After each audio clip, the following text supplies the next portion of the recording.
আজকে ওপৰত একো নাই দে কিন্তু ঠিক আছে কেকটো কাটি দিছো তুমি আছো আছো মই আছো মই ঘৰতে আছো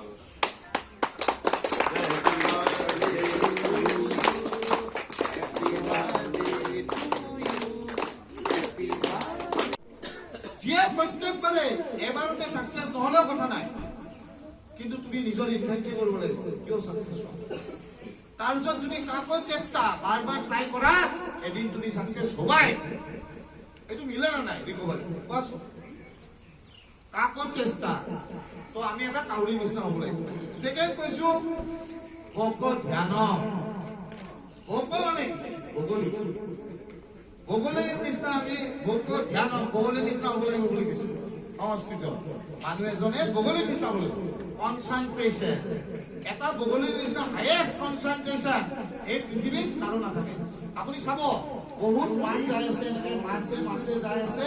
বগলীয়ে কনচেন্ট্ৰেট কৰে এটা মাছৰ ওপৰতে আৰু পুতককে আহি বগলীটো আহি মাছটো ধৰি লৈ গুচি যায় সেইকাৰণে কৈছো আমাৰ কনচেন্ট্ৰেশনটো বগলীৰ নিচিনা হ'ব লাগিব ভগত ধ্যান 3 নম্বৰ কথাটো কৈছে যে শ্বান নিদ্ৰা শ্বান মানে কি জানে কুকুৰ আমাৰ নিদ্ৰাটো কুকুৰৰ নিচিনা হ'ব লাগিব তাৰমানে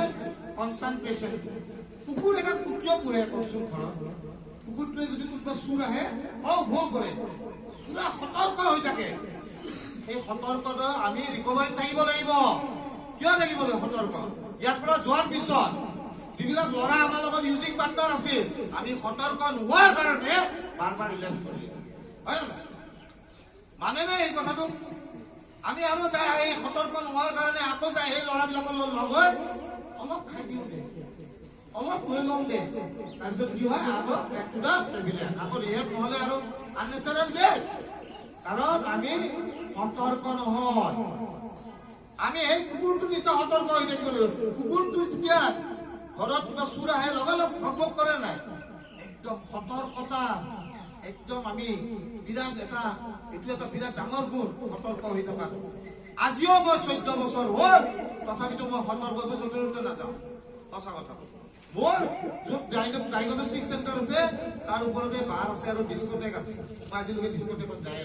কিমান বছৰ কিমান মাতে ময়ে প্ৰেচিডেণ্ট এই বিল্ডিং কিন্তু মই নিজে নাযাওঁ কিয় এইটো হ'ল সতৰ্কতা মই ৰাতি 11টা বজাৰ পিছত কাৰো ফোন নধৰো আৰু কিয় মই শুব লাগিব নাই শুলেহে ৰাতিপুৱা 6টা বজাত উঠি কিনে মেডিটেশ্যন কৰিব পাৰিম এইটো সতৰ্কতা তো ইমান বছৰটো মই ডিচিপ্লিন লাইফ এতিয়া আছো আৰু মই হাপিলি আছো তো সেইকাৰণে আমি এই কুকুৰটোৰ নিচিনা সতৰ্ক হৈ থাকিব লাগিব আৰু এটা কথা কওঁ যে অল্পহাৰী মানে কি কম খাব অল্পহাৰী বেছি খোৱা মানুহবিলাক কি হয় জানে লেজি হৈ যায় বেছি খোৱা মানুহবিলাকে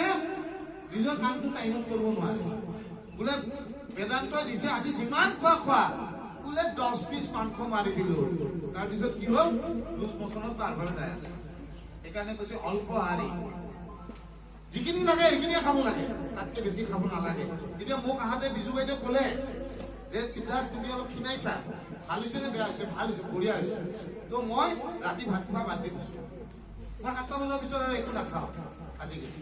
তো মোৰো এজ হৈছে 50 ইয়াৰ্ছ হৈছে তো মই অলপমান হেল্থ কনচিয়াছ হ'ব লাগিব না বহুত বছৰ জীয়াই থাকিব লাগিব তো মই এইকাৰণে ৰাতি ভাত খোৱাটো বাদ দিলো এক টাইমে ভাত খাওঁ যিকোনো খবৰৰ বাবে যোগাযোগ কৰক আমাৰ এই নম্বৰত 9181 307 221